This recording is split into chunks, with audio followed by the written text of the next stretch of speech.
Kryeministri Edi Rama ka reaguar sot përmes një videoje në rubrikën e tij në rrjetet sociale Sy më sy, ku komentoi me tonë ironike deklaratat e opozitës në lidhje me procesin e integrimit të Shqipërisë në Bashkimin Evropian. Rama u ndal te akuzat që opozita ka bërë lidhur me rrugën e integrimit evropian të Shqipërisë, duke e quajtur atë si vetë një narko-kryeministër, ndërsa përdori gjuhë thumbuese për të përshkruar figurën e liderit të opozitës Ali Berisha.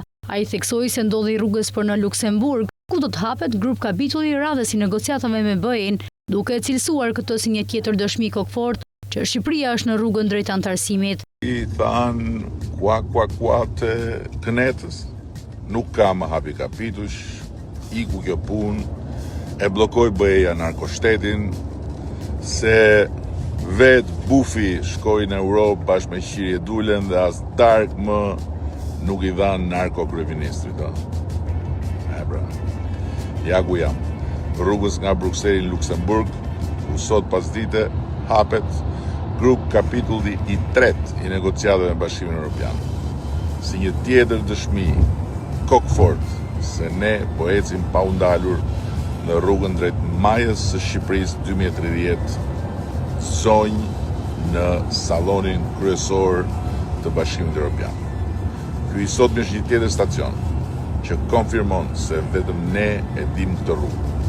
Dhe sot jemi një hap tjetër më pranë objektivit ton madhor, mbyllja e negociatave të antarësimit brenda vitit 2027.